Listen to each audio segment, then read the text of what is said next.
Gustavo Gayer is joining us from there. Mr. Gayer, thank you very much for joining us tonight. Well, simply put, will Lula get impeached over Israel? How do you explain this vast political support in Congress, including by members of the government base?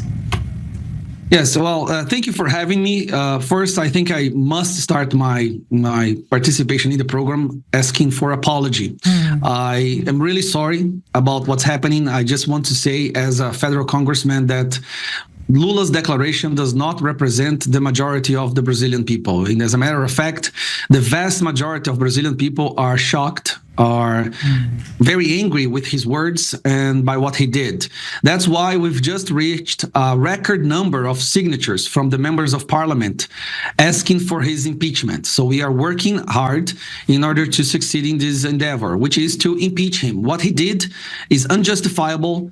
It's probably one of the worst declarations that a president from the Western Hemisphere has ever said in the history of the world. And for that, he must pay. But again, I just want to say that we Brazilian people are very sorry by his words and remind everyone that he does not represent the majority of the Brazilian population. But yes, an impeachment because of this is a reality.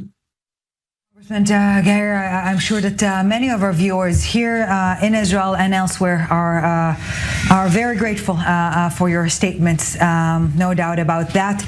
But let's go back to what we're seeing now in the Brazilian Congress. What are the next steps for impeachment? How feasible is that, or is it, and not undermining the significance of such, is it just a way to hurt him politically? Well, we are, of course, we are focusing on success, getting him out of office. But for that, we need the president of the House of Representatives to admit this file and this impeachment. And the public pressure, the population on social media, on the streets, has been enormous. Just so you can understand, on next Sunday, there will be a protest on Avenida Paulista. Here now, it's our symbol of our manifestation. Right? Protests, people going on the streets. And we are expecting more than 1 million people at this protest. There are two main reasons for this protest. One is the political persecution perpetrated by this government and his Supreme Court, which is majority chosen by the Workers' Party, which is Lula's party, against conservative and right-wing politicians and population in general. We have witnessed an extreme censorship, the collapse of our freedom of expression, and also because of what Lula said about Israel and his anti-Semite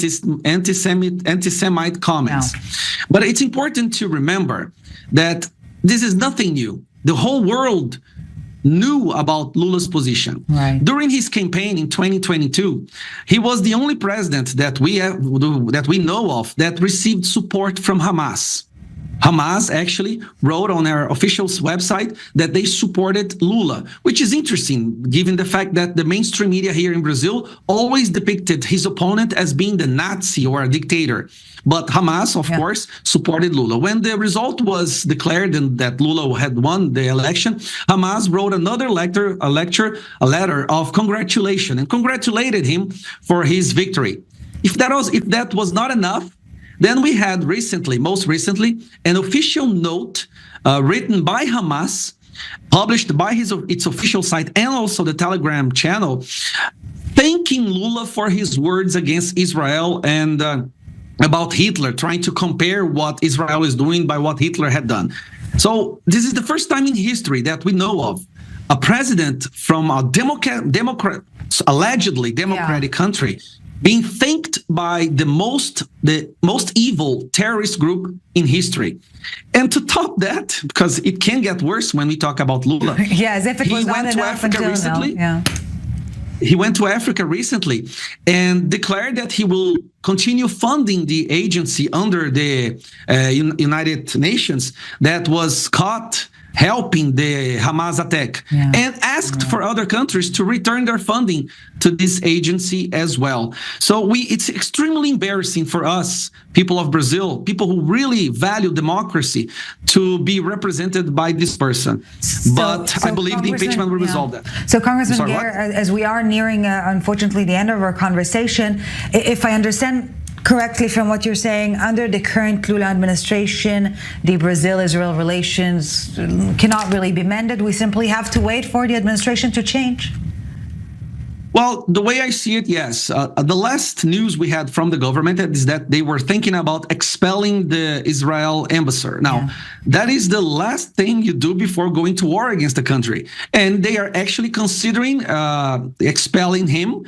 Also, they are calling Netanyahu and also the chancellor, Israel Katz, I believe it's his name, by fascist. Believe it or not, they are calling them here. The president of Workers' Party, the Lula's party, is calling him Nazi and fascist. So we are living in such an insane world today here in Brazil that people who defend Israel are called Nazi, and people who support terrorist attacks against Israel are called democratic people fighting for freedom. Yeah, so we're not holding our breath for an apology from Lula. Don't do it.